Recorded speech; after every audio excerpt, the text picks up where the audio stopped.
He would be lying if he said he wasn't surprised. Minato hadn't expected his team to actually be one of the few teams that made it through the second exam. It wasn't that he doubted their teamwork, but they had only been working together for a couple weeks. Plus, 2 of his students had arm injuries. It hadn't seemed likely that the 3 of them would be able to beat the other teams. They had passed the team portions of the exams. The next part would be the finals, a series of one-on-one battles. They would have a month to prepare, which would give Obito's injury enough time to heal. Naruto's was a different story. Minato frowned at the thought of Naruto. He hadn't spoken with the boy since his own conversation with the Hokage. Though he knew questioning Naruto was important, he didn't want to do it. Something about the kid made him dread the thought of suspecting him or being accusing him of anything. He seemed to genuinely care about Konoha. But then there lied part of the problem. Naruto cared about Konoha, but then he'd not even been there a month.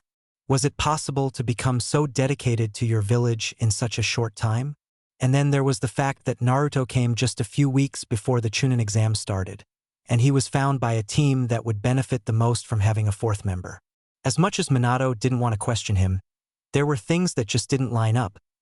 Clearing his mind of those thoughts, Minato turned his focus to his surroundings. He was at Ichiraku's, waiting for his team to show up.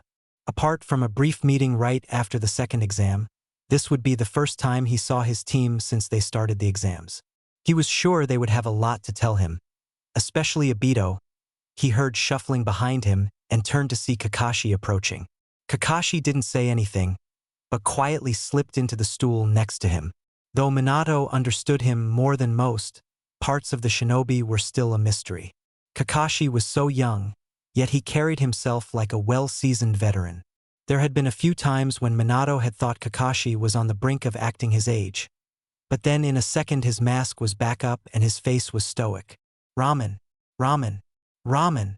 Naruto and Obito's chorus could be heard a mile away. Minato could only shake his head at their childish antics. If there was anyone who should act their own age, it was Naruto. He was 19, but he acted more like a 10-year-old. It really was no surprise that he was still a genin. The boy lacked the one thing that would push him further: a goal. A good shinobi doesn't announce his position for the whole village to hear. Kakashi scolded them once they were within earshot.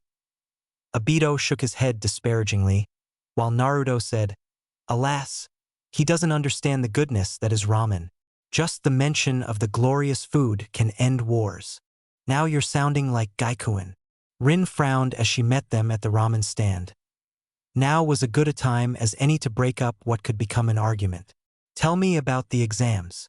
At once, Rin, Obito, and Naruto started telling him about the events of the past few days.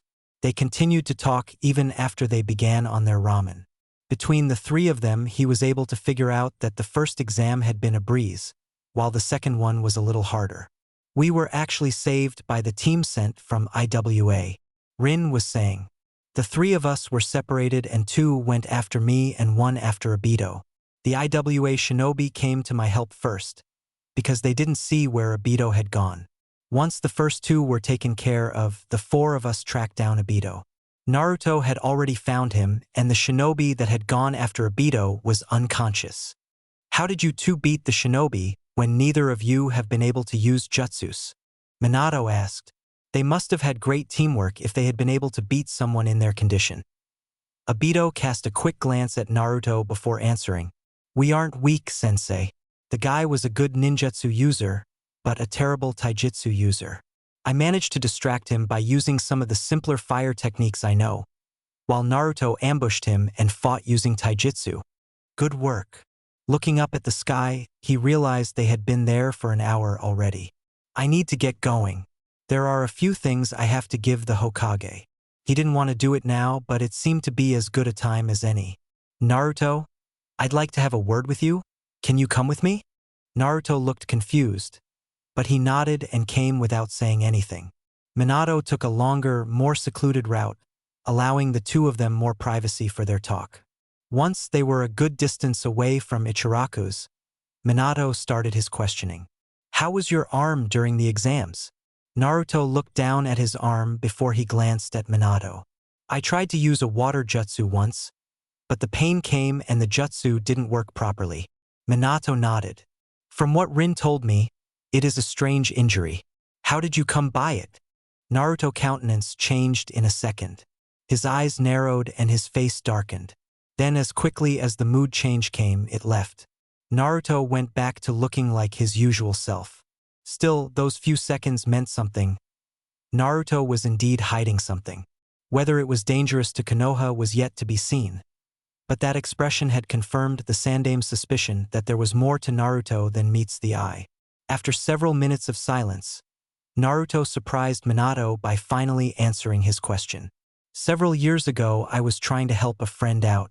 He wouldn't acknowledge that he needed me, but I tried to help anyway.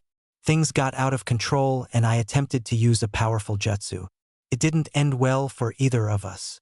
At a quick glance, Naruto's expression was still that of his usual self.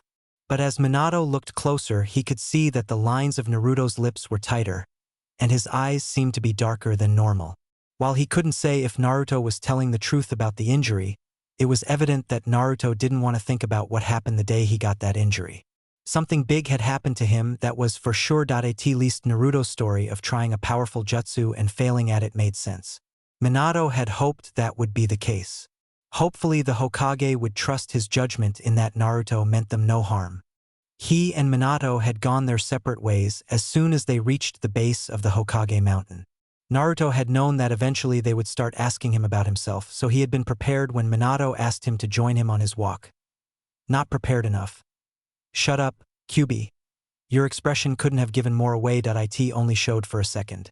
A normal shinobi wouldn't have noticed. Yondaime isn't a normal shinobi. He's one of the greatest shinobi that has ever lived. He even managed to seal me inside of you. How kind of him. Kyubi growled. As I was saying, you practically told him you were hiding something when you reacted to what he said about your arm. It's a little hard to act normal when talking about your greatest regret. You didn't react that way when they first examined your arm, and I was more prepared to answer questions then. So I was better able to come up with excuses so you admit that you weren't prepared enough. Shut up, Kyubi. Naruto made his way back to the room he was staying in.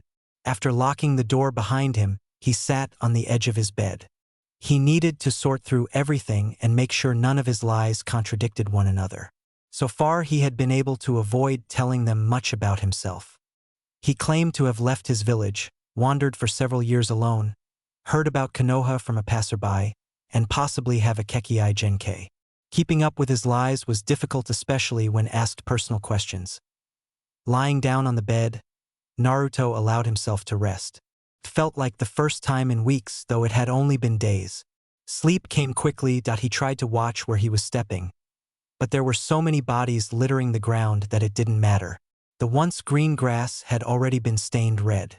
Up ahead he heard laughter. The sound was chilling in its ruthlessness. Whoever was laughing seemed to have already lost touch with sanity. Deciding that the laughing man had to have some part in this massacre, he headed in the direction of the sound. The closer he got, the harder it was to follow. As he entered the forest, bodies strewn across the floor and some hanging from the branches, the sound seemed to echo through every path. He continued to walk in what he hoped was the right direction. The laughing grew louder. He tripped and fell over a body. Looking down, he recognized the women as a nurse he had seen earlier that day. His stomach tightened at the death surrounding him. Ahead of him, the laughing continued. Now there was a hint of familiarity to it. Each step became heavier as he grew closer to the clearing he knew was in front of him. A drop of sweat hit the ground, joining the river of blood that had already begun to flow. The clearing was right in front of him now, the laughter a constant mocking, taunting him to come closer, to see who it was behind the sound. With a finality that only come when surrounded by death, he stepped into the opening. His heart shattered as he saw the man responsible for the laughter. The man across from him stopped laughing, a smirk forming on his face. So this is where we meet again. Naruto woke with a start. Panting, he tried to stop his body from shaking. It had been a year since he had last had that dream. Memory. Climbing out of bed, he made his way to the bathroom. Images from the dream were still playing through his head. It was a half hour later before he felt he could venture from the bathroom without having to run back in. but at that time he was too tired to move. Lying down on the bathroom floor, he curled up to keep warm. His clothes were sticking to his body, wet with sweat. He fought the urge to fall asleep again. The only thing waiting for him behind closed eyes was more death. Sleep. Even if I do sleep, it wouldn't be rest. Sleep. I will guard your mind. Obito felt his impatience grow. Naruto had said he would meet him at the training field at 9, and it was now 10. Never mind that he himself had only showed up 3 minutes ago. He waited another 10 minutes before he saw Naruto making his way over. Even from a distance, Obito could see that something was off with Naruto. His movements were slow, dreary even. As he got closer, Obito saw that his eyes had dark rings under them. "Are you okay?" Naruto studied him for a second. "I'm fine. I just couldn't sleep last night." He wanted to ask more, but that would be breaking their pact. Though neither had even mentioned it, they both knew the other could see through their mask. It had become an unspoken agreement that they wouldn't dig for more details, but instead play along. It was easier to keep up their charades this way. "It's still a little early to start, but in about a week, I'll start helping you with fire jutsus."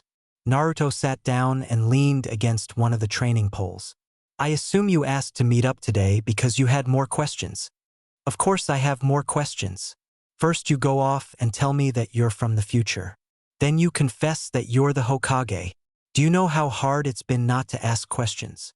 Seriously, was the guy an idiot or something?" Naruto started laughing. "What?" Obito demanded.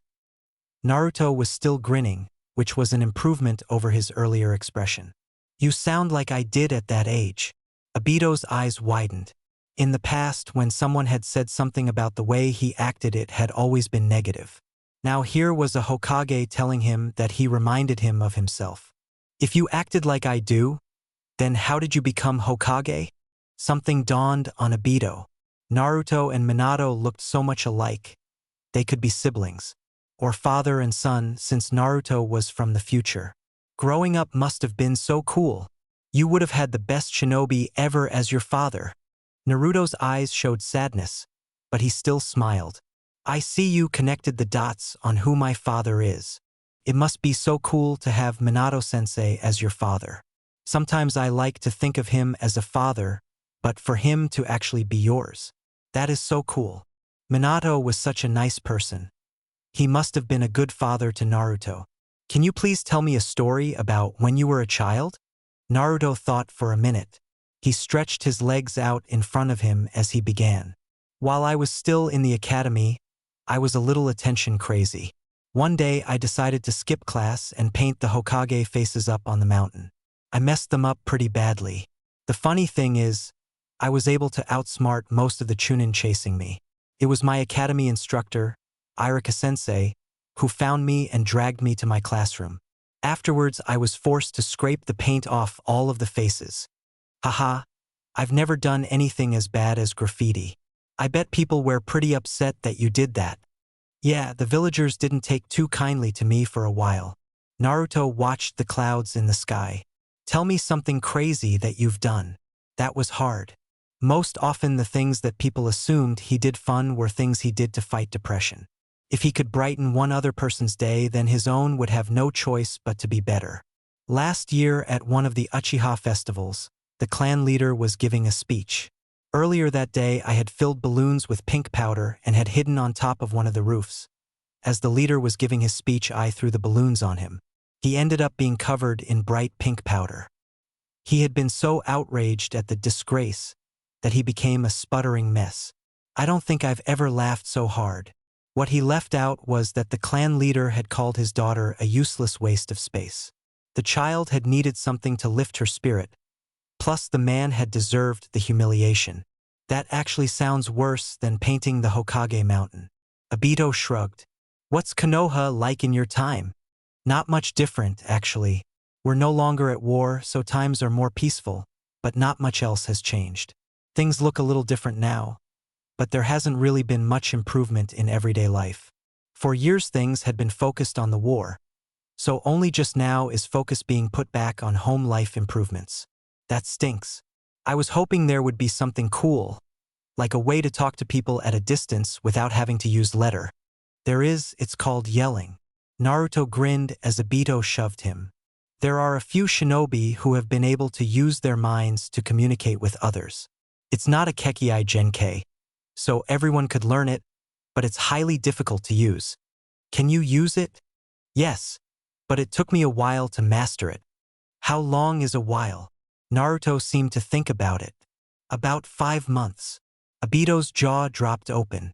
Naruto had just said it was a difficult technique, yet he had learned it in just 5 months. I wasn't joking when I told Minato I was a fast learner. I'll let you in on my secret. Kakashi-sensei thought of a way for me to practice things at a much faster pace than that of a normal person. What? It couldn't be that cool if Kakashi had thought of it. I can use Kagabunshin. I have a lot of chakra, so I can create a lot of clones.